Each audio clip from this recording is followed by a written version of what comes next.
Salut tout le monde, j'espère que vous allez bien. On se retrouve pour une vidéo achat manga. Alors, je le rappelle pas beaucoup en début de vidéo, mais puisqu'on est sur la fin de l'année, si vous n'êtes pas encore abonné à la chaîne, n'hésitez pas à vous abonner. Dans cette vidéo achat manga, j'ai acheté, je trouve, de très bonnes séries. Quand je regarde la pile en plus, c'est des séries que j'ai découvert courant 2019, donc c'est des trucs quand même assez récents. Je me suis dit, le manga est quand même vachement intéressant, on va essayer de prendre la suite. On va commencer un peu avec, je sais pas si on pourrait appeler ça mon péché mignon. Le manga à 50 nuances de gras, l'elfe qui aimait trop les frites, les volumes 2 et 3. Donc voilà, ça honnêtement, moi je trouve que c'est un très bon manga. Les raisons sont assez simples. C'est bien dessiné, je vous montre un peu les dessins par la suite.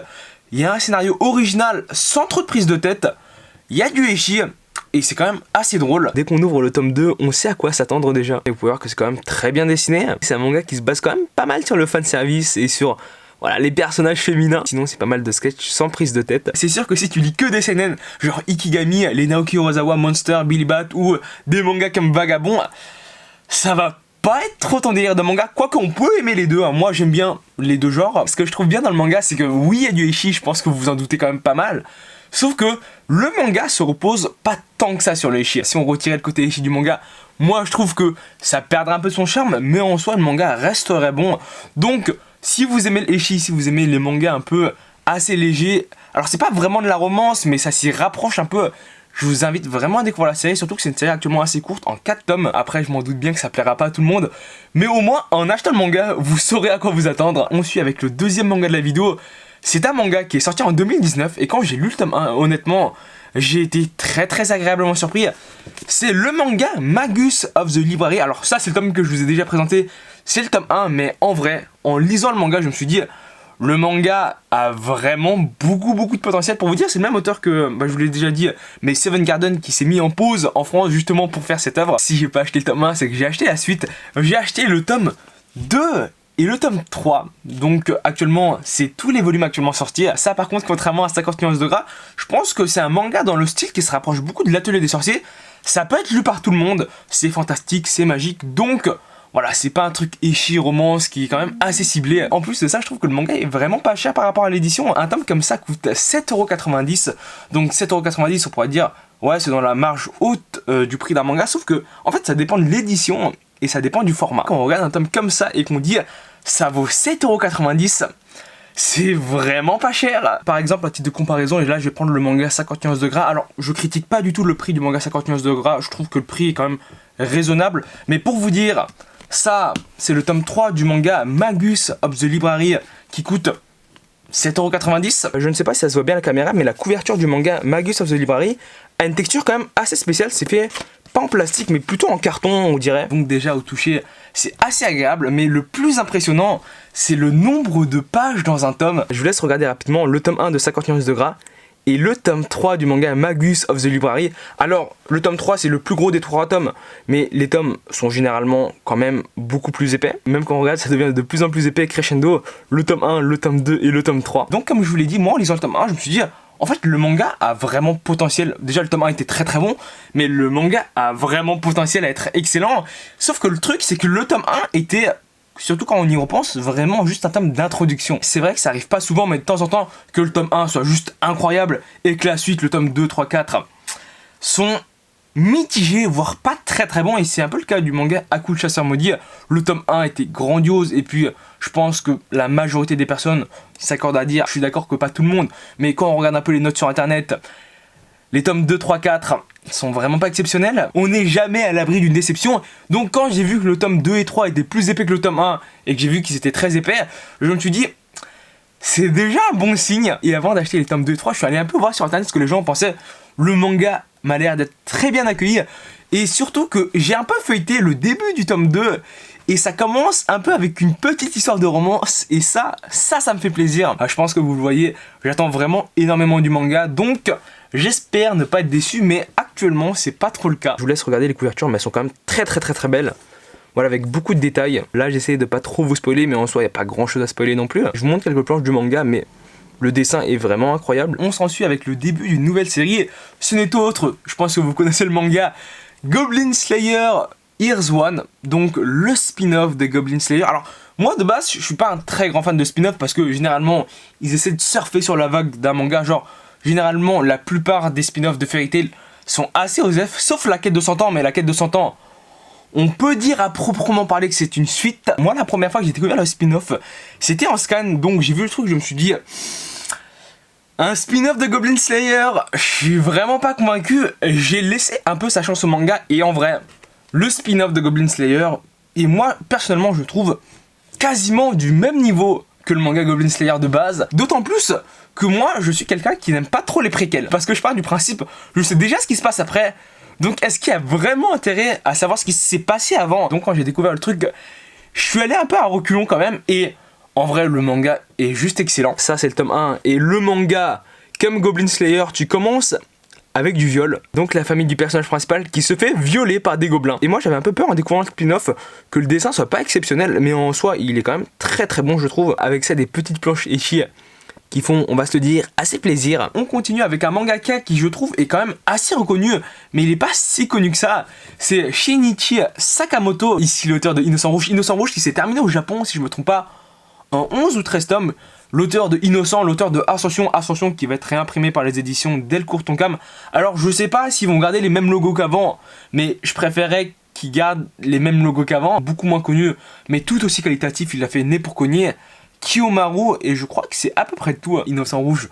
On m'en dit beaucoup de bien, j'ai pas commencé à le lire, mais je sais que ça parle de la Révolution française, donc il faudrait sans doute que je commence. Lui aussi, en termes de dessin, il est juste incroyable, il est très très reconnu pour ça. Je vous laisse voir les planches par vous-même. On continue avec un manga qui est assez connu, mais je sais pas trop quoi en penser dessus, c'est le manga My Hero Academia Illégal, les volumes 4 et 5. Je pense que vous vous en doutez, vu le titre du manga, ceci est un spin-off de My Hero Academia. Alors, honnêtement, j'ai vraiment pas lu le manga, pour vous dire, j'ai même pas terminé actuellement My Hero Academia. Ils en sont au tome 21, moi actuellement j'ai les 18 volumes et j'en ai lu que 13-14, donc j'ai même pas rattrapé ma lecture des tomes physiques. À l'époque, quand j'avais acheté le tome 1, je l'avais un peu feuilleté et j'aimais plutôt bien le concept. Bah, c'est grosso modo comme My Hero Academia, sauf que cette fois-ci, le personnage n'a vraiment pas de pouvoir. Faut vraiment que je le lise pour voir ce que ça vaut. Mais actuellement, il y a 6 tomes en France et c'est toujours en cours, donc je me suis dit, pour que ça fasse autant de volumes, et j'ai un peu feuilleté le dessin, c'est pas trop mal, le manga doit pas être si mauvais que ça. Par contre sur le dessin ici c'est pas trop mal,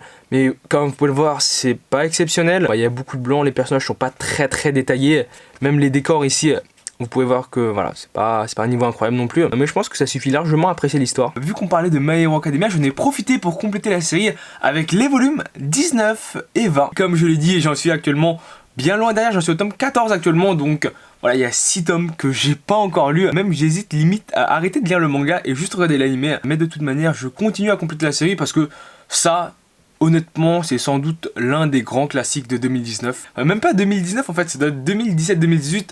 Mais en soi, la série a toujours énormément de succès. On suit avec un manga. Alors là, je sais pas s'il est très connu ou il est pas très connu, mais je pense qu'il est quand même un peu reconnu.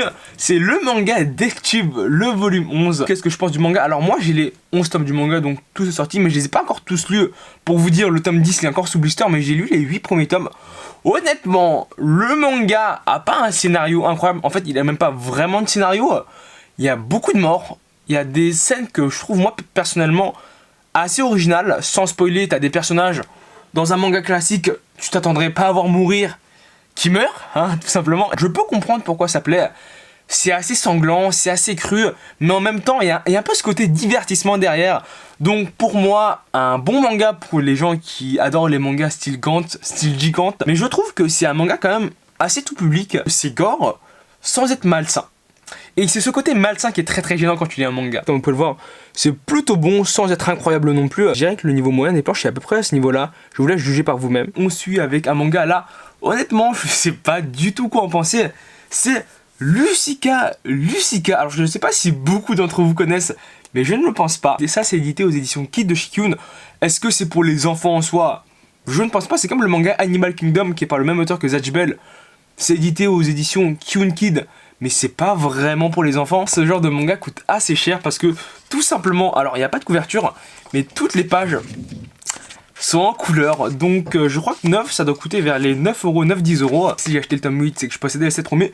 Alors, qu'est-ce que j'en pense? Honnêtement, je ne l'ai pas du tout lu. Alors, je pensais que c'était un peu comme dans le délire de Yotsuba, mais en fait, maintenant que je regarde un peu, c'est sans doute plus dans le délire de Shin Vie de chat. Quoique c'est peut-être un mixte entre les deux. Avec ce tome, j'ai pas la série intégrale en cours parce que je crois qu'il y a 9-10 tomes et que vu le prix des tomes, je me vois très très mal les acheter neufs, même d'occasion j'ai un peu hésité à le prendre, mais je me suis dit moi je les ai jusqu'au 7, donc on va essayer de compléter un peu la série. On suit avec un manga que j'ai acheté et que je voulais présenter il y a assez longtemps en neuf, sauf que je l'avais reçu dans un colis, et le truc c'est que le livre avait quand même un peu pris cher dans l'envoi. Ce n'est autre que le 13e et dernier volume du manga Moyashimon. Concrètement, c'est un manga qui parle des microbes. Je sais pas trop ce que ça vaut. Je sais qu'il y a une adaptation animée, donc je pense que le manga est pas trop mauvais pour qu'il y ait une animée. Pour vous dire, je crois que le manga coûte quand même assez cher. Il doit coûter entre 8,60€ et 9€. Donc voilà, c'est la marge haute pour un tome classique, surtout que le tome est pas spécialement beau. Vraiment ça c'est le genre de manga, je me dis j'achète l'intégrale et je regarde ce que ça vaut et si ça me plaît pas je les revendrai ensuite. Mais sur le style graphique moi ça me plaît quand même pas mal. On poursuit avec un tome qui complète une de mes séries. C'est le tome 6 du manga Wonderland aux éditions Panini. Je l'ai déjà dit mais moi je pensais que ça parlait d'Alice au Pays des Merveilles. Alors il y a un délire comme ça. En fait c'est des gens qui rapetissent et du coup ils doivent survivre contre les rats, contre les corbeaux, contre d'autres personnes, voilà. C'est un peu l'anarchie. De base quand j'ai acheté le manga, je ne m'attendais pas du tout à ça. Et j'ai un peu lu le manga et honnêtement, je trouve pas ça exceptionnel. Ça ressemble à un manga survival, mais ça l'est pas vraiment et le scénario est pas spécialement attachant. Vraiment là j'ai acheté le tome 6 parce que c'est le dernier que je devais acheter pour compléter la série et quitte à avoir des séries, je préfère les avoir complètes. Mais en soi, c'est sans doute un manga que une fois que je l'aurai terminé, je le relirai sans doute jamais. Ça peut paraître bizarre de dire je lis une fois et je le relirai sans doute jamais, mais en fait la plupart des gens, même une très très grande majorité, lisent rarement leur manga plus de 2 fois, donc en soi c'est pas vraiment étonnant. Là aussi je complète ma collection avec les tomes 27 et 28 du manga Food Wars. Donc avec ces deux volumes là j'aurai du tome 1 au tome 30 complet. Avant j'avais du 1 au 24 plus le 30, donc la dernière fois j'ai acheté le 25-26 et aujourd'hui j'ai acheté le 27-28, ce qui fait que voilà, j'ai la collection complète. Maintenant il faut juste que je complète les tomes qui sortent actuellement. Je crois que le manga s'est terminé en 37 tomes et que le 31e est sorti il y a pas longtemps. Je sais pas ce que vous en pensez, mais moi je trouve que les couvertures des mangas Food Wars sont pas aussi belles qu'elles devraient l'être. Moi je trouve que le mangaka dessine quand même très très bien, alors que les couvertures elles sont vraiment pas exceptionnelles. Par exemple, pour vous montrer le manga et de ce niveau-là, moi je me serais attendu à quelque chose d'un peu meilleur quoi. Par contre, ça n'enlève aucun mérite à la qualité du manga. Et on va terminer avec le dernier manga que j'aurai à vous présenter dans la vidéo, qui n'est autre que le 8e et le dernier tome actuellement de sortie de I Love You, So I Kill You. Là par contre la couverture, moi je trouve qu'elle est très belle par rapport au niveau du dessin du manga à l'intérieur. Je suis d'accord que c'est beaucoup mieux ancré que Food Wars, mais en soi le dessin est pas plus beau. Qu'est-ce que je pense du manga? Alors honnêtement, moi ça, c'est un manga que j'ai principalement lu en scan. Alors je pense qu'actuellement au tome 8 ils sont beaucoup plus loin que ce que j'avais lu. En commençant le manga je me suis dit, attends mais comment ils comptent faire une histoire avec ça? Surtout qu'en fait, dans les 2 premiers volumes, il y a plein de choses qui se passent. Je m'étais quand même d'assez gros doutes. Et en lisant les scans, je peux vous garantir que le manga I Love You, So I Kill You, en tout cas, à mon sens, part littéralement en vrille. Et ça part vraiment en vrille très vite. Alors je pense pas que le manga soit mauvais ou quoi, mais voilà, faut apprécier. Sinon, voilà, le volume 8 de I Love You, So I Kill You, le dernier manga de la vidéo. Si elle t'a plu, n'hésite pas à laisser un pouce bleu, à t'abonner, c'est le plus important. Je te dis à la prochaine vidéo. Salut!